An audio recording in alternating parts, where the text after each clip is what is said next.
The small town of Maplewood was the kind of place where everyone knew each other's names. The streets were lined with tall oak trees, and the air always carried a faint scent of freshly cut grass. It was peaceful, predictable, and safe, or so it seemed to most people. In one of the cozy neighborhoods stood a modest house where Marcus Williams lived with his father, Dr. Elijah Williams. Marcus was only 10 years old, but he already had big dreams. He loved to draw pictures of superheroes, saving the world, and write stories about brave knights going on epic adventures. His room was filled with colorful notebooks and sketches taped to the walls, each one bursting with imagination. But there was one thing Marcus didn't love as much: math homework. Numbers felt like puzzles he couldn't quite solve, no matter how hard he tried. Elijah, Marcus's dad, was a busy man. As a pediatrician at the local hospital, he spent long hours taking care of sick children and reassuring worried parents. Despite his demanding schedule, Elijah always made time for Marcus. Every evening after finishing dinner together, they would sit at the kitchen table while Elijah helped Marcus with his schoolwork. Sometimes, Elijah joked that math wasn't his strongest subject either, which made Marcus laugh and feel less alone in his struggles. At school, Marcus was known as the quiet kid who sat near the window in Mrs. Grayson's fifth-grade class. Mrs. Grayson was a tall woman with sharp features and an even sharper tone. She wore her dark hair pulled back into a tight bun and rarely smiled. Her lessons were strict and structured, leaving little room for creativity or fun. While some students admired her discipline, others found her intimidating. Marcus fell somewhere. In between, he respected her authority but often felt nervous when she called on him during class. One particular afternoon, Marcus handed in his math homework feeling proud of himself. He had worked extra hard on it, erasing mistakes until the paper was almost worn thin. When Mrs. Grayson collected the assignments, she gave him a quick glance before moving on to the next student. Marcus hoped this time, maybe, just maybe, she'd notice how much effort he'd put into it. Later that day, as Marcus walked home from school, his mind wandered to his favorite superhero drawings. He imagined what it would be like to have superpowers, to leap over buildings or fly faster than sound. Anything to escape the knot of anxiety that sometimes twisted in his stomach whenever he thought about school. When he arrived home, Elijah greeted him with a warm smile. "How was your day, champ?" he asked, ruffling Marcus's curly hair. "It was okay," Marcus replied, shrugging. "I think I did good on my math homework." "That's great," Elijah said, clapping his hands together. "Let's check it out once you get changed." But later that evening, when Marcus opened his backpack to show his dad the assignment, his heart sank. There, scrawled across the top of his neatly written page in red ink, were words that made his chest tighten. "Try harder next time." For a moment, Marcus stared at the comment, trying to understand why it stung so much. Wasn't this just another piece of feedback? Yet deep down, something about those 5 words felt wrong. They weren't encouraging or helpful. They felt dismissive, almost cruel. Marcus hesitated, unsure if he should tell his dad. Instead, he quietly tucked the paper back into his folder and forced a smile. "I'll do better tomorrow," he said softly. Elijah noticed the shift in Marcus's mood but decided not to push. "You're doing your best, buddy," he reassured him. That's all anyone can ask for. As Marcus climbed into bed that night, he replayed the day's events in his mind. Something about Mrs. Grayson's comment lingered, gnawing at him like an unanswered question. Little did he know, this was only the beginning of a journey that would change everything, for both him and the people around him. This opening sets up the emotional tone of the story by introducing Marcus as a relatable, vulnerable character, and hinting at the tension with Mrs. Grayson. It avoids heavy-handedness while planting seeds for future conflict and growth. The next morning, Marcus woke up with a heavy feeling in his chest. He couldn't shake off the sting of Mrs. Grayson's comment from the night before. As he got ready for school, he tried to convince himself that it didn't matter, that maybe she was just having a bad day or that her words weren't meant to hurt. But no matter how hard he tried to push the thought away, it lingered like a shadow. When Marcus arrived at school, he joined his classmates in their usual routine. They filed into the classroom and took their seats as Mrs. Grayson began passing back the graded homework assignments. One by one, students received their papers, some smiling at high marks while others frowned at corrections. When Mrs. Grayson finally reached Marcus's desk, she dropped his paper without looking at him. Marcus glanced down and froze. At first, he thought his eyes were playing tricks on him. Scribbled across the top of his paper, above the earlier comment, were 3 words written in bold red letters: "You'll never learn." For a moment, Marcus felt like the air had been sucked out of the room. His heart pounded in his ears, and his hands trembled as he stared at the insult. It wasn't just criticism. It felt personal, cutting deeper than anything he'd ever experienced. He quickly folded the paper and shoved it into his backpack, hoping no one else had seen it. But deep inside, he knew what those words meant. To Mrs. Grayson, he wasn't just a struggling student, he was someone who didn't belong, someone who couldn't measure up. The weight of her judgment pressed down on him, making it hard to focus on anything else for the rest of the day. At recess, Marcus sat alone under the shade of a tree, picking at the grass. His best friend, Jamal, noticed his silence and came over to sit beside him. "Hey man, you okay?" Jamal asked, tilting his head curiously. "I'm fine," Marcus muttered, avoiding eye contact. Jamal raised an eyebrow. "You don't look fine. Did something happen?" For a second, Marcus considered telling Jamal about the note, but then he stopped himself. What if Jamal thought he was overreacting? Or worse, what if word got back to Mrs. Grayson and things got even worse? Instead, Marcus forced a weak smile and shrugged. "It's nothing, just tired." Jamal didn't look convinced, but he let it go. "All right, but if you need me, I'm here." As the day dragged on, Marcus found it harder to concentrate. During math class, he kept his head down, pretending to work while secretly replaying Mrs. Grayson's words in his mind. By the time the final bell rang, he couldn't wait to get home. When Elijah saw Marcus walk through the door, he immediately noticed something was wrong. Normally, Marcus would greet him with a hug, or at least a cheerful, "Hi, Dad." But today, Marcus barely looked up as he dropped his backpack on the floor and headed straight for his room. Elijah followed him, concern etched on his face.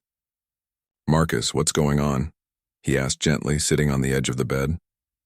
Marcus hesitated, clutching his knees to his chest.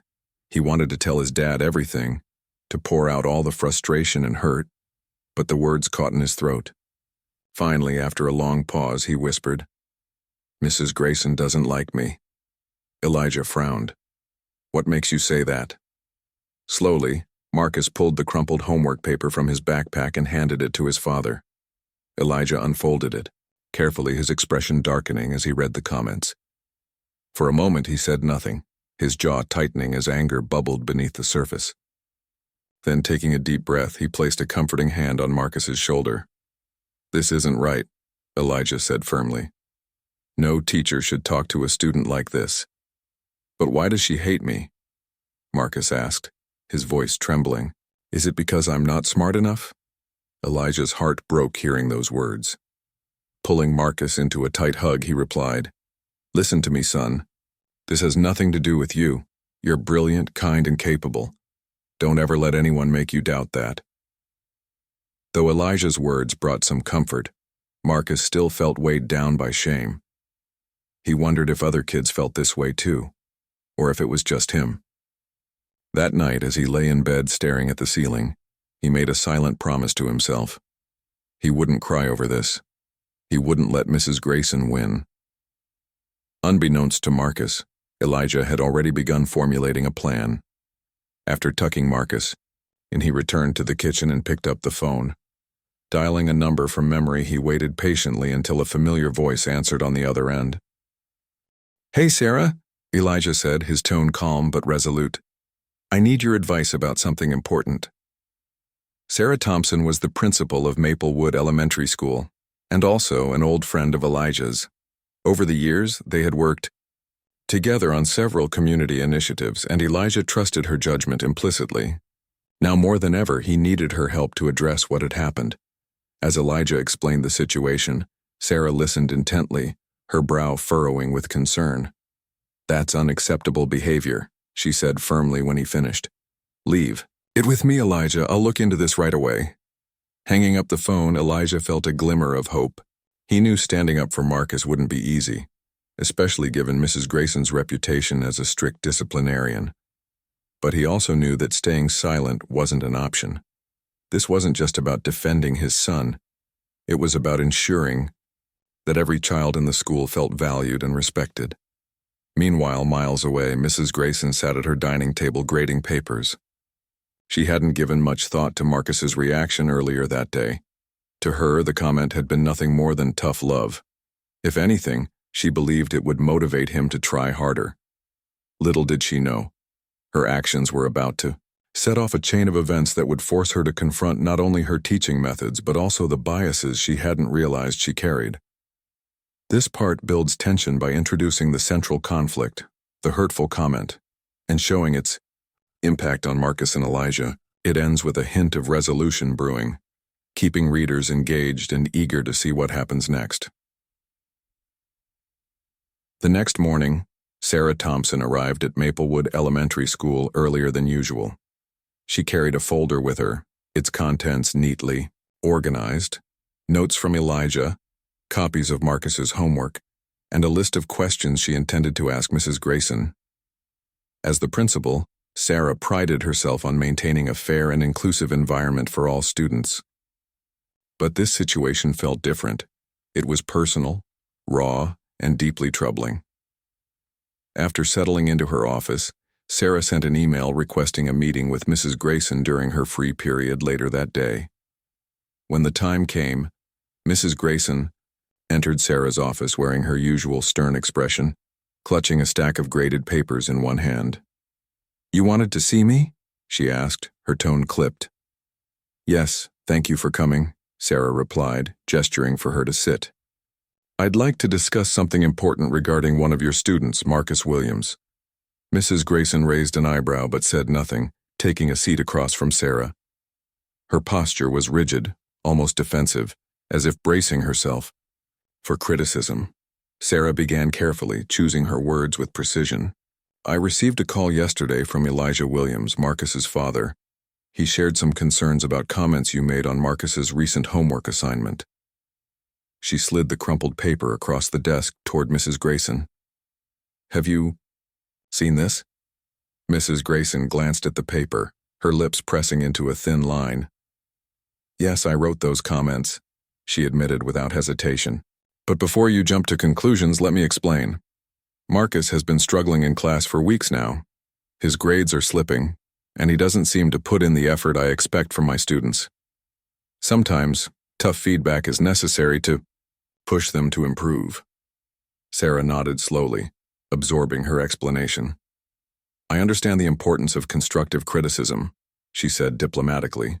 "But these comments, you'll never learn, go beyond being firm. They're dismissive and damaging. Do you realize how such language might affect a child's confidence?" Mrs. Grayson shifted uncomfortably in her chair.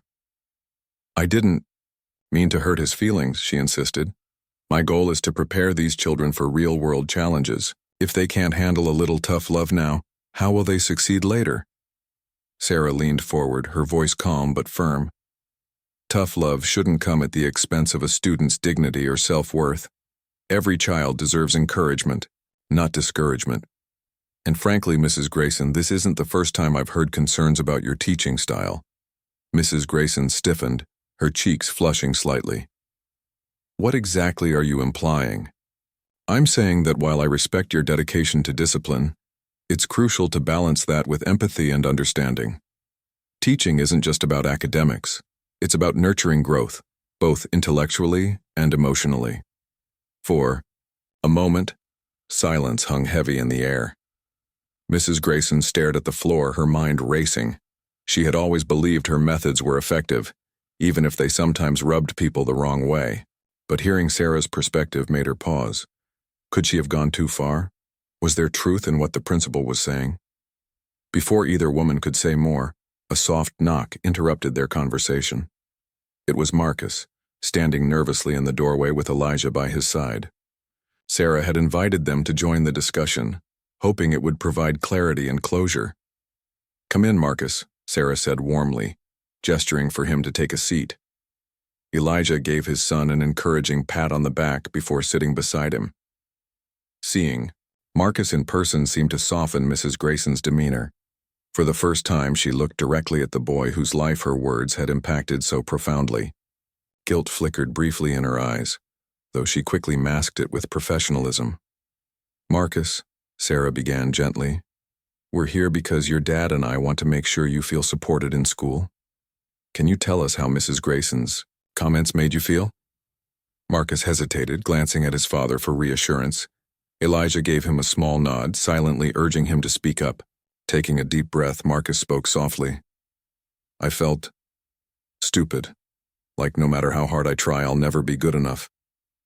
His honesty struck a chord in everyone present. Even Mrs. Grayson seemed taken aback, her rigid exterior cracking slightly. "Marcus," she said after a long pause, "I never meant to make you feel that way. I thought pushing you harder would help you succeed. But it didn't," Marcus replied, his voice gaining strength. "It just made me want to give up." Elijah placed a comforting hand on Marcus's shoulder. "That's why we're having this conversation, to find a better way forward." Sarah turned to Mrs. Grayson. "This is an opportunity for growth, for all of us. Moving forward, I'd like to work with you on developing strategies to support struggling students without resorting to negative reinforcement. We can start by observing your classes and providing feedback." Mrs. Grayson nodded reluctantly, though her pride still lingered.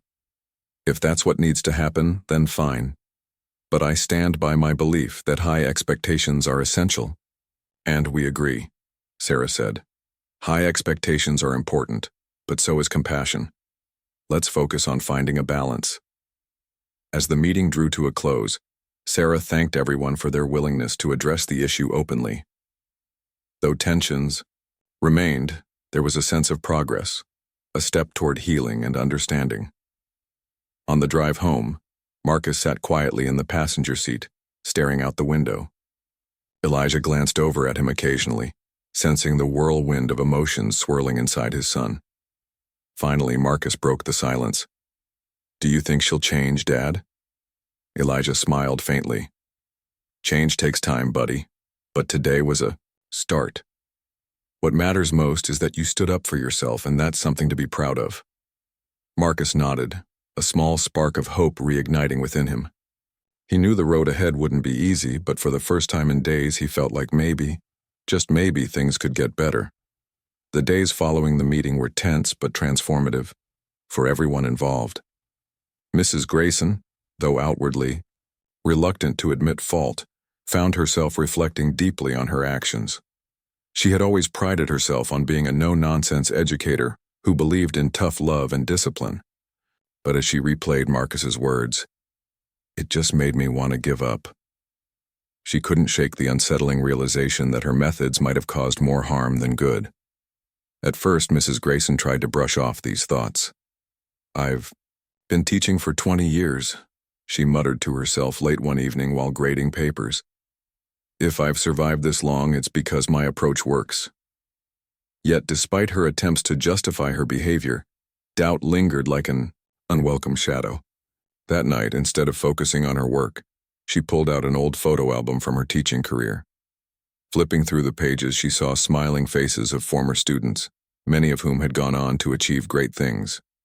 But then she paused, staring at a blank space where another picture should have been, a reminder of all the students she hadn't reached, the ones who slipped through the cracks.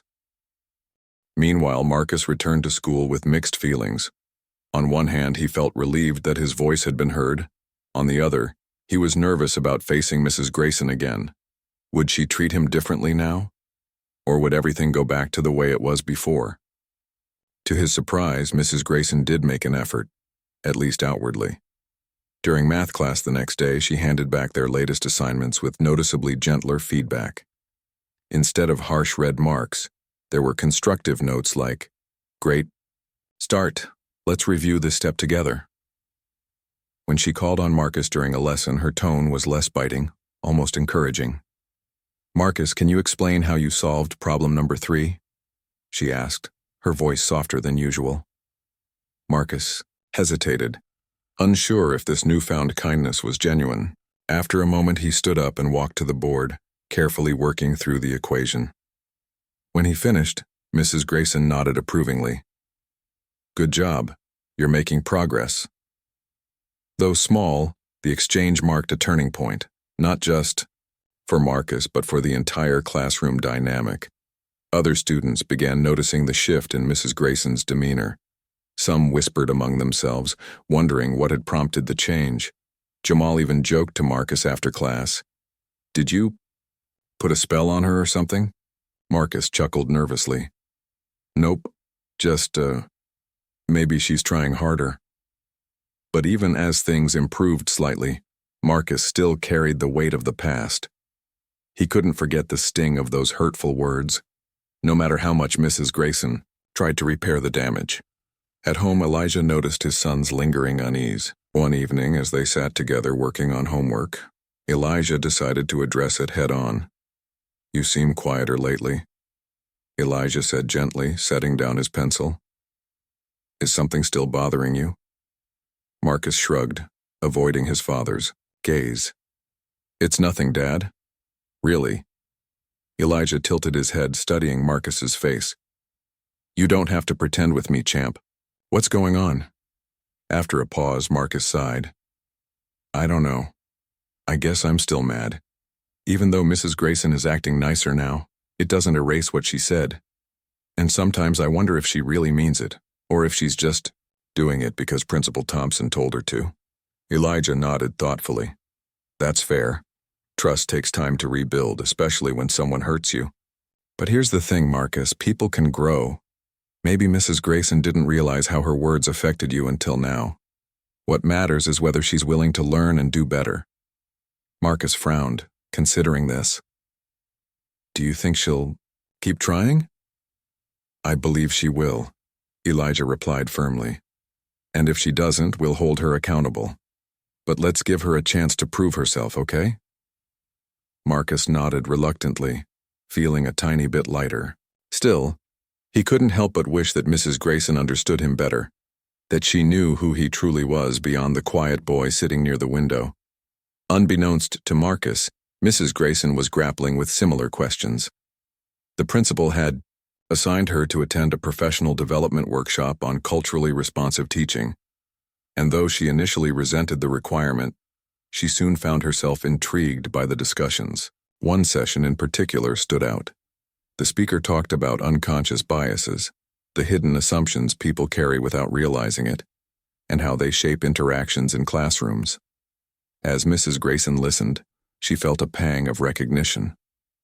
Could it be that her strictness stemmed not only from a desire for academic excellence, but also from preconceived notions about certain students? The idea unsettled her, forcing her to confront uncomfortable truths about herself.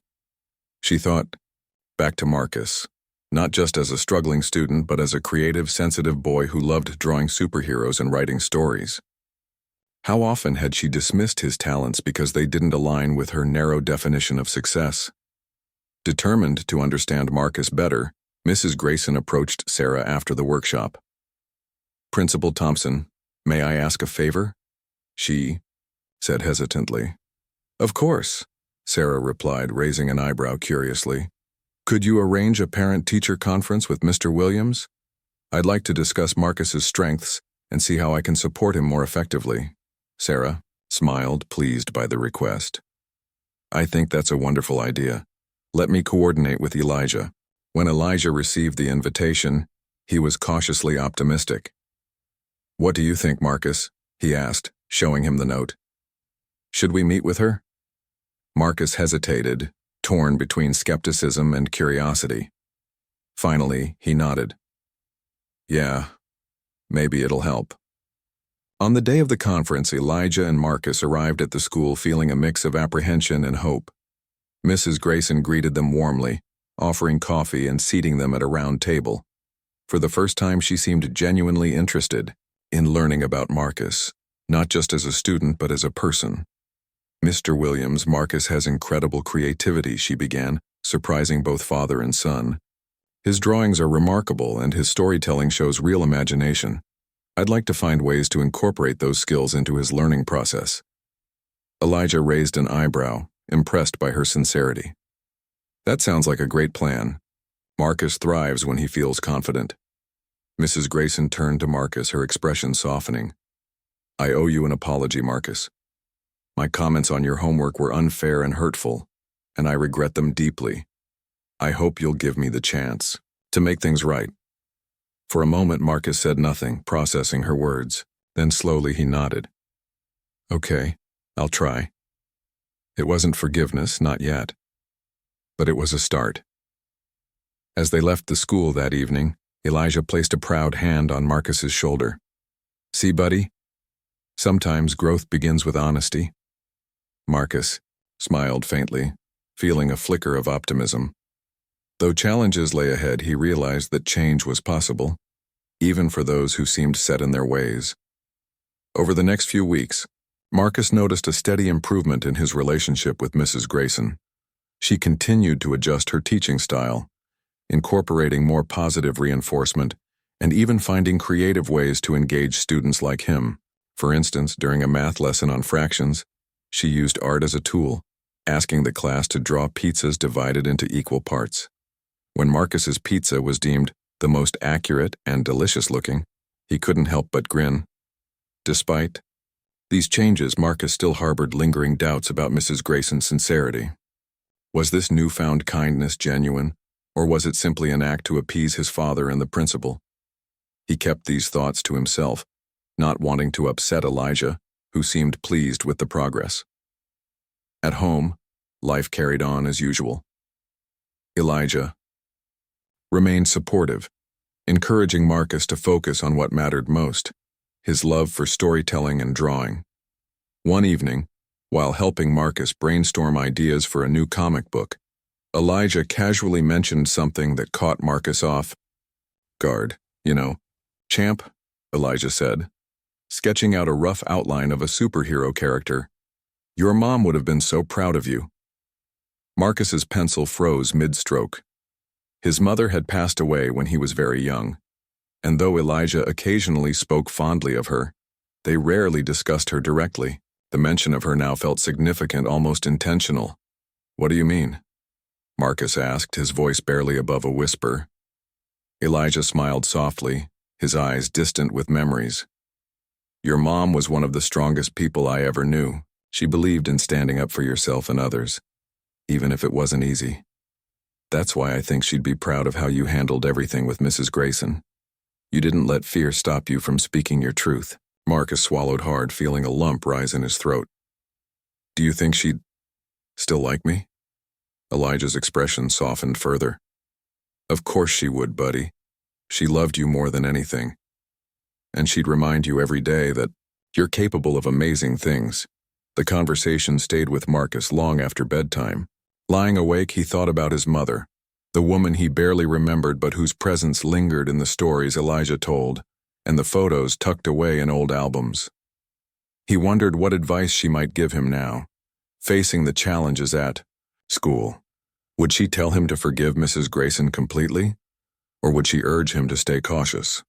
The next morning brought another surprise, one that would shake the foundation of their small town and force everyone to reevaluate their assumptions. As Marcus walked into class, he found Mrs. Grayson unusually distracted. Instead of launching straight into the day's lesson, she turned on the classroom projector and displayed an email from the school board. Her hands trembled slightly as she adjusted her glasses. Class, I need to share some important news, she began, her voice uncharacteristically shaky. Last night, Principal Thompson received word that our school has been selected for a special visit by someone very influential, a member of the State Education Board. A murmur rippled through the room. State officials rarely visited Maplewood Elementary, and when they did, it was always a big deal. But before anyone could ask questions, Mrs. Grayson added, and there's more. This visitor happens to be Dr. Elijah Williams. Gasps echoed around the classroom. Heads swiveled toward Marcus, whose jaw dropped in shock. He stared at Mrs. Grayson, waiting for her to laugh or say it was a joke. But her expression remained serious. Dr. Williams is coming tomorrow to observe our classes and discuss educational reforms, she continued. He's also scheduled to speak with teachers about fostering inclusive learning environments. Marcus felt dizzy, his mind racing. Why hadn't his dad mentioned any of this? And why was he chosen to visit their school? It didn't make sense. When Marcus confronted Elijah later that afternoon, his father looked equally surprised. I didn't know either, Elijah admitted, scratching the back of his neck. They must have picked me because of my work with the hospital's youth outreach program. Honestly, I thought it was just going to be a routine meeting, not a full-blown visit. Marcus frowned, still processing the information. But why our school, out of all the schools in the district? Elijah hesitated, then sighed. Maybe it's connected to what happened with Mrs. Grayson. If the school board heard about the situation, they might see it as an opportunity to highlight improvements. Though Elijah tried to reassure Marcus, the weight of the revelation settled heavily on both of them. For Marcus, it meant facing scrutiny from classmates and possibly Mrs. Grayson under entirely new circumstances. For Elijah, it meant stepping into a role he hadn't anticipated, representing not only his profession but also his family. The following morning, excitement buzzed through the halls as students and staff prepared for Dr. Williams' arrival. When Elijah finally stepped into the building, dressed in a sharp suit and carrying a stack of folders, whispers erupted everywhere. Some kids pointed at Marcus, nudging each other and whispering, "That's his dad." Mrs. Grayson greeted Elijah, formally in the hallway, her demeanor polite yet strained. "Thank you for taking the time to visit, Dr. Williams," she said, shaking his hand. "Your insights will be invaluable." Elijah nodded graciously. "I'm here to support the school however I can." As Elijah moved between classrooms, observing lessons and offering feedback, Marcus couldn't help but feel proud watching his father command attention with ease. Yet beneath the pride lurked unease. What if Elijah discovered something during his observations that reignited old tensions? Or worse, what if Mrs. Grayson reverted to her old ways under pressure?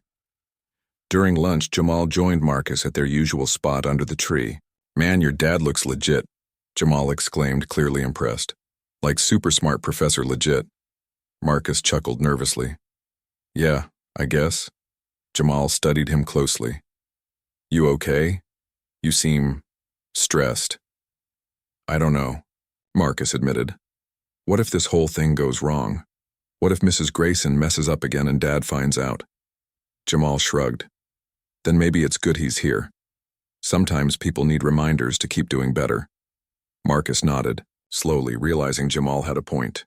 Maybe this visit wasn't just about observation, it was about accountability too. By the end of the day, Elijah gathered the faculty for a debriefing session. As he shared his observations, his tone was constructive rather than critical. "Overall, I've seen tremendous effort to create a supportive environment," he said. "But there's always room to grow. Remember, education isn't just about academics, it's about nurturing confidence, creativity, and compassion." Mrs. Grayson listened intently, nodding along. When the meeting concluded, she approached Elijah privately. "Dr. Williams, thank you for your feedback. It means a lot coming from someone with your expertise." Elijah smiled warmly. "It's my pleasure. Keep up the good work. You're making a difference." As Elijah drove Marcus home that evening, the car was quiet except for the hum of the engine. Finally, Marcus broke the silence. "Dad, do you think Mrs. Grayson really changed?" Elijah glanced at him, thoughtful. "People are complicated, Marcus. Change takes time, and sometimes it's messy. But I believe she's trying, and that's worth acknowledging." Marcus nodded, feeling a flicker of hope. Though uncertainties remained, he realized something important. Growth wasn't perfect, and neither were people. What mattered most was the willingness to try. The days following Elijah's visit to Maplewood Elementary felt like a turning point, for Marcus, for Mrs. Grayson, and even for the entire school community. The buzz of excitement hadn't faded yet, but beneath it lay a sense of reflection. Everyone seemed more aware of their actions, as if Elijah's presence had planted seeds of accountability that were now beginning to sprout. For Marcus, life at school became slightly easier, at least on the surface. Mrs. Grayson continued her efforts to engage him in meaningful ways, often praising his contributions during class discussions or assigning projects that allowed him to showcase his creativity. One afternoon, she handed back an essay Marcus had written about his favorite superhero. At the top of the page, instead of terse criticism, was a note: "Your imagination shines here. Keep exploring your ideas." Marcus couldn't help but smile as he read the comment. It wasn't perfect. He still remembered the sting of her earlier insults, but it felt like proof that change was possible. Still, he remained cautious, unsure if this version of Mrs. Grayson would last beyond Elijah's influence. At home, Elijah noticed subtle shifts in Marcus's demeanor. His son seemed lighter, less burdened by the weight of past grievances, yet Elijah knew better than to assume everything was resolved. "How are things with Mrs. Grayson?" he asked one evening over dinner. Marcus shrugged, poking at his mashed potatoes. "She's nicer now. I guess maybe she really is trying." Elijah nodded thoughtfully. "That's good to hear. But remember, it's okay to take your time trusting her again. Healing isn't something that happens overnight." Marcus looked up, surprised by his father's insight. "Do you think she'll ever fully understand what she did wrong?" Elijah sighed, setting down his fork. "I hope so, buddy. But understanding takes effort from both sides. Sometimes people need reminders to see things from another perspective." Unbeknownst to Marcus, Mrs. Grayson was grappling with those very reminders. Since Elijah's visit, she had spent hours reflecting on her teaching philosophy and the biases she'd unknowingly carried. She realized how much she had underestimated students like Marcus, how quick she had been to judge based on academic performance, rather than recognizing their unique strengths. One Saturday morning, Mrs. Grayson decided to visit the local library, hoping to find resources that could help her become a better teacher. As she browsed through shelves filled with books on educational psychology and cultural sensitivity, she stumbled upon a memoir titled "Through My Son's Eyes: A Parent's Journey." Intrigued, she flipped it open and froze when she saw the author's name, Dr. Elijah Williams. Her heart raced as she skimmed the introduction. The book chronicled Elijah's experiences raising Marcus after losing his wife, navigating challenges as a single parent, and advocating for inclusive education systems. What struck Mrs. Grayson most was a chapter dedicated to combating stereotypes in classrooms. In it, Elijah wrote candidly about the struggles Black children faced in predominantly white schools, their resilience, their creativity, and the importance of educators fostering environments where they could thrive. Mrs. Grayson sat down at a nearby table, engrossed in the pages.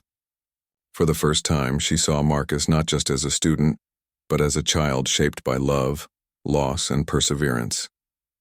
Tears welled in her eyes as she read Elijah's words. "Every child carries a story far richer than we can imagine. Our job as teachers is to listen, learn, and nurture, not to judge or dismiss." By the time she closed the book, Mrs. Grayson felt a profound mix of guilt and determination. She realized how narrow-minded she had been, assuming all students fit neatly into her rigid framework of success. Determined to make amends, she purchased the book and began implementing its lessons in her classroom. Meanwhile, Marcus found himself growing more confident, not because of Mrs. Grayson's changes, but because of something deeper within him.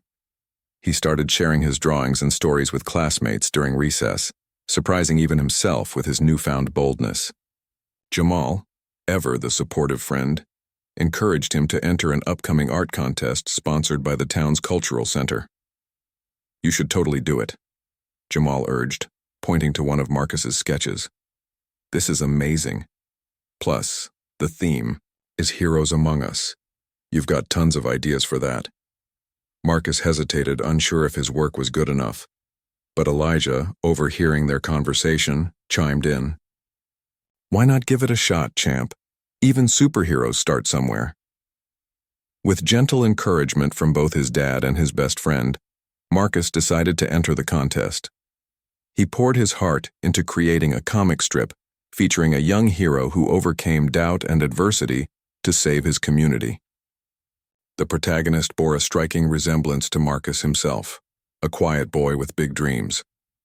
On the day of the contest, Marcus stood nervously beside his display board, watching as judges moved from project to project.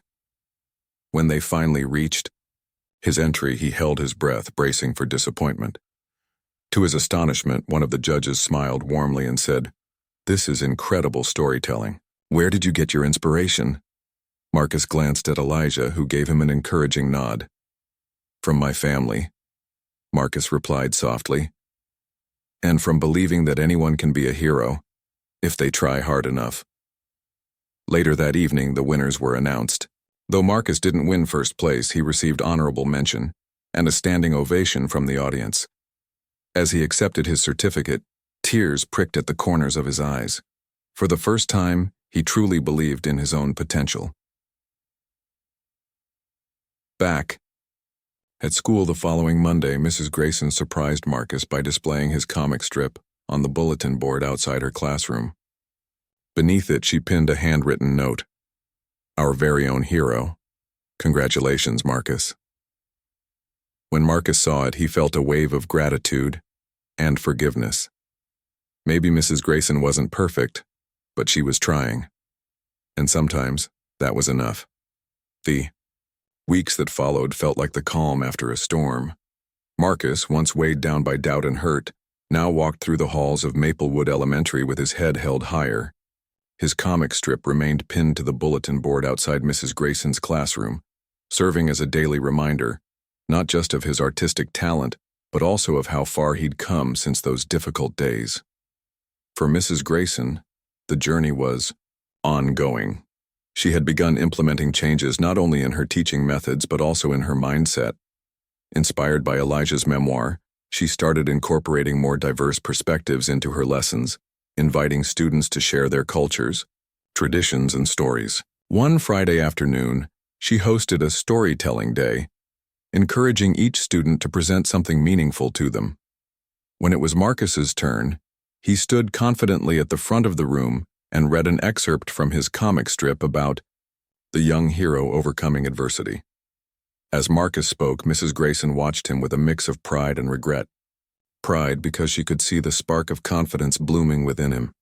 Regret because she knew she had once nearly extinguished it.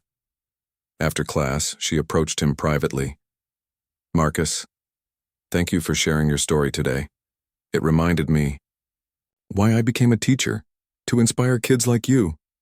Marcus looked up, surprised by her sincerity. "You're welcome," he replied softly, unsure what else to say. Mrs. Grayson hesitated before continuing. "I know I've made mistakes, and I can't undo them.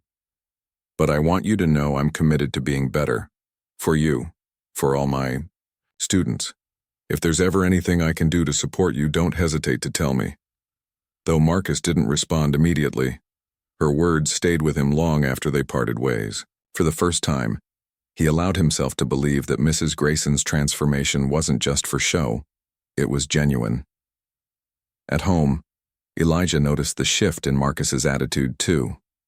Gone were the quiet evenings filled with frustration, over homework or sadness about school.